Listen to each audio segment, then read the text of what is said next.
Assalamualaikum warahmatullahi wabarakatuh, Bu Arum. Waalaikumsalam warahmatullahi wabarakatuh, Bu Windy. Bagaimana kabarnya, Bu Arum? Alhamdulillah baik. Saya menjadi bersemangat karena melihat Bu Arum yang sangat bersemangat hari ini. Terima kasih, Bu Windy.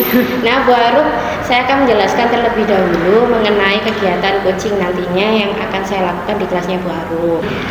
Coaching ini bertujuan untuk mendukung sekaligus membantu agar Bu Arum dapat meraih tujuan dalam kegiatan pembelajaran. Terutama saya akan mengamati ada atau tidaknya aspek dan strategi pengembangan, gitu Bu Arum. Siap, Bu Windy.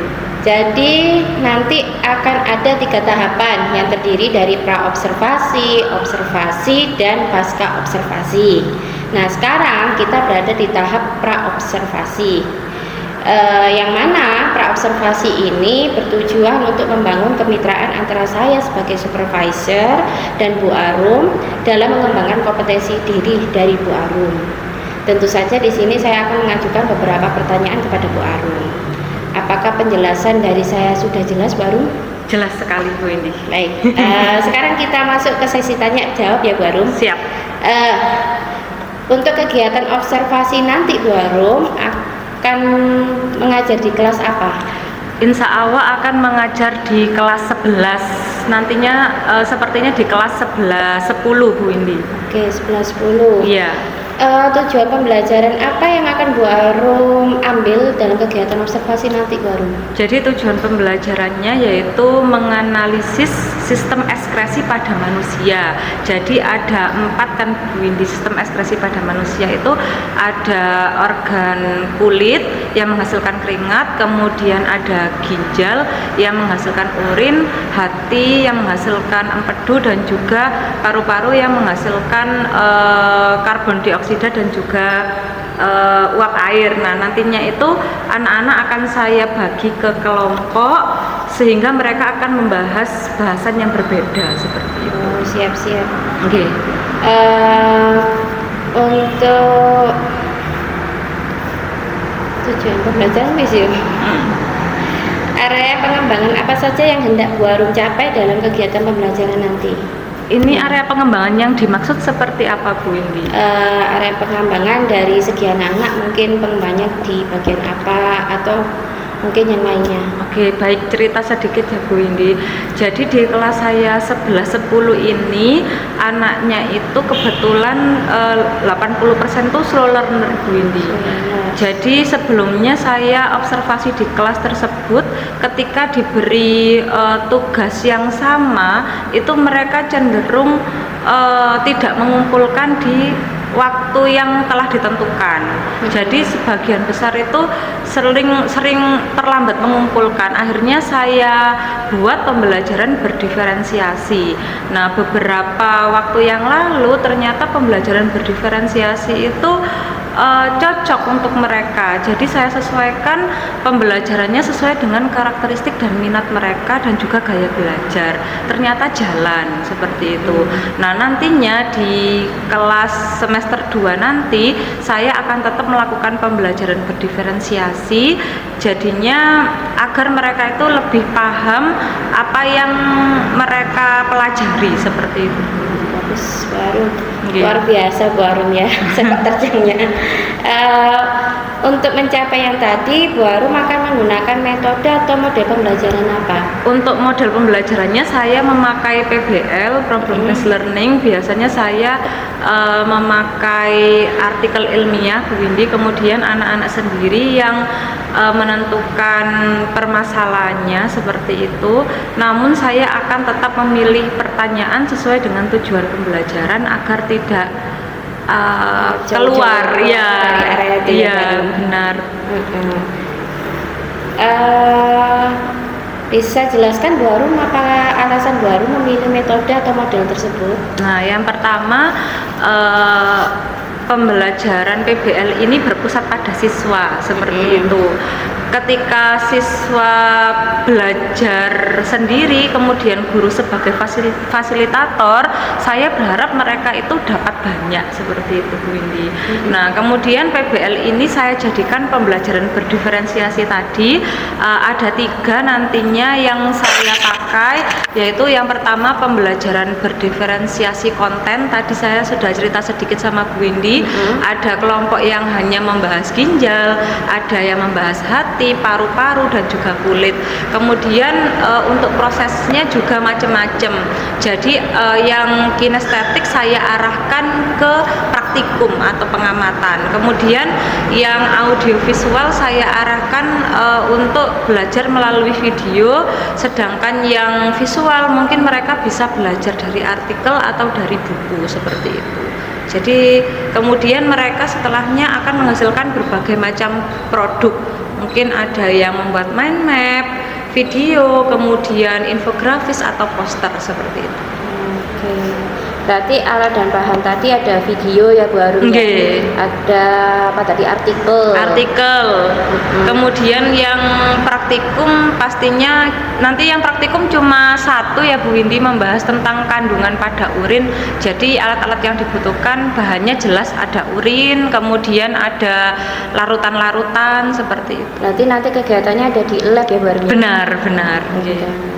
Untuk sumber belajarnya Bu Arum, apakah hanya video, buku paket anak-anak atau? Ya, saya nanti akan menyediakan video sumbernya dari saya agar anak-anak tidak Bu Windy, tidak terlalu lama dalam mencari sumber. Kemudian sumbernya juga terpercaya, karena video pun juga di YouTube itu macam-macam. Saya harus meneliti apakah tidak terjadi miskonsepsi di sana. Kemudian saya selalu menyediakan artikel ilmiah Bu Windy.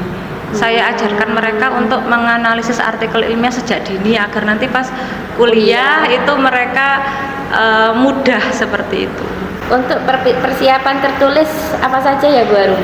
Yang jelas perangkat ya Bu Windy. Nanti ada modul ajar, bahan ajar, kemudian LKPD agar mereka jelas kegiatannya apa saja.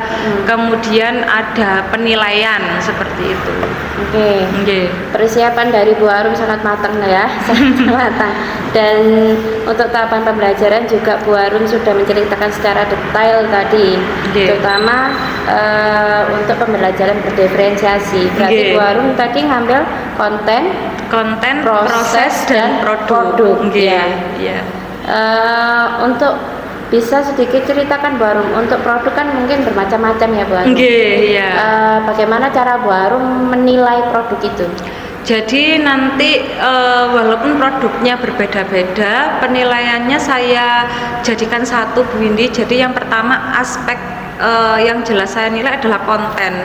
Apakah sesuai dengan tadi kan di awal anak-anak itu mengemukakan pertanyaan ya. Kemudian saya pilih yang sesuai dengan tujuan pembelajaran.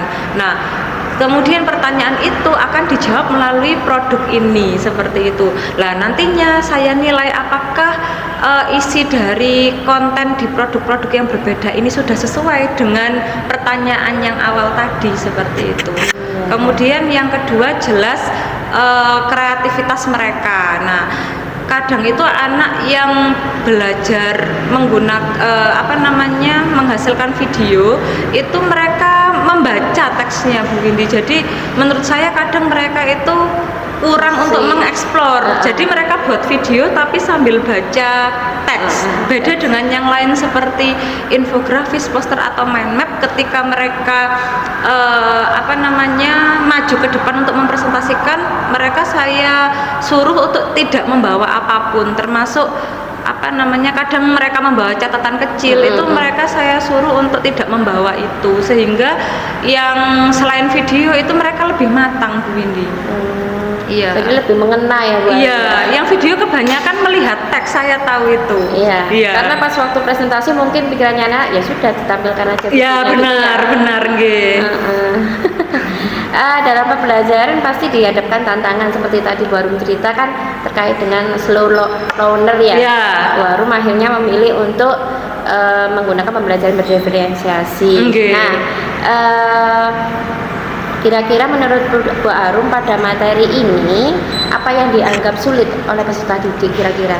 Jadi mungkin karena ini mempelajari organ dalam ya Bu Windy, jadi mungkin mereka juga apa ya, awalnya kurang belajar ini, terus karena organ dalam akhirnya tidak pernah mengamatinya, jadi mungkin belajar lagi dari awal. Mungkin di SMP sudah pernah tapi tidak sedalam ini, jadi mungkin yang dianggap sulit yang pertama itu Bu, menguji kandungan pada urin. Nah, kebanyakan anak-anak itu sebelumnya tidak pernah belajar di lab, jadi saya harus mengenalkan dulu alat-alatnya apa saja, terus kemudian cara kerjanya seperti apa. Kadang cara kerjanya sudah jelas pun anak-anak masih bingung bagaimana caranya. Jadi kendalanya yang kedua juga waktu Bu Windy. Jadi saya memilih yang 3JP agar anak-anak lebih leluasa untuk praktikum tadi, karena ada yang praktikum kemudian dalam membuat produk seperti itu. Ya. Iya, betul. Berarti yang mendapat perhatian khusus ini terkait dengan penggunaan alat dan bahan, ya praktikum tadi. Kemudian pembelajarannya karena mengamati organ dalam, jadi mungkin anak-anak butuh banyak waktu untuk belajar. Jadi kendalanya juga waktu menurut saya. Pembelajaran berdiferensiasi itu menyenangkan ya Bu Windy, namun salah satu kekurangannya adalah waktu menurut saya itu. Pernah sebelum-sebelumnya Bu Arum? Iya benar, pernah.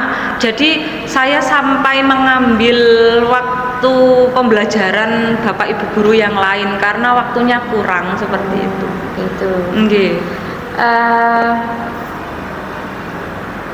Bisa jelaskan kembali Bu Arum untuk kompetensi apa saja yang bisa dimiliki peserta didik setelah mengikuti pembelajaran yang sesuai dengan perencanaan yang Bu Arum ceritakan tadi? Yang pertama tadi jelas menganalisis sistem ekskresi pada manusia, ada 4 ya Bu Windy, ada ginjal, hati, kulit, dan paru-paru. Nah nanti mereka akan per kelompok akan membahas yang berbeda-beda ini. Nah nanti setelah pembelajaran saya harap satu kelas itu bisa tahu sistem ekskresi hati, ginjal, paru-paru, dan juga kulit. Kan awalnya per kelompok hanya membahas satu aja. Nah setelah mereka belajar saya harap mereka bisa tahu 4-4-nya. Berarti nanti setelah pembelajaran apa ada post tes? Benar, ada evaluasi biasanya saya. Menggunakan apa Bu Arum? Kalau itu mungkin biasanya Google Form Bu Windy. Google Form. Iya. Itu langsung dikerjakan hari itu juga? Hari itu juga. Sebagai dasar evaluasi apakah pembelajaran hari itu berhasil atau belum, seperti itu. Siap Bu Arum. Pertanyaan terakhir ya Bu Arum. Harapan apa yang ingin Bu Arum dapatkan nantinya setelah melaksanakan kegiatan coaching ini dan observasi nantinya? Saya harap anak-anak dapat melaksanakan pembelajaran sesuai dengan tujuan pembelajaran. Yang kedua, setelah pembelajaran itu mereka dapat sesuatu sesuai dengan apa yang mereka pelajari. Baik Bu Arum, luar biasa Bu Arum ini ya. Berdiferensiasi tiga-tiganya digunakan. Baik Bu Arum, semoga apa yang Bu Arum merencanakan di pembelajaran tadi terkait berdiferensiasi dan menggunakan model PBL tadi ya Bu Arum dapat berjalan dengan lancar. Amin. Dan sesuai dengan harapan Bu Arum. Terima kasih atas waktunya Bu Arum. Sama-sama. Saya akhiri dulu untuk kegiatan praobservasi. Wassalamualaikum warahmatullahi wabarakatuh. Waalaikumsalam warahmatullahi wabarakatuh.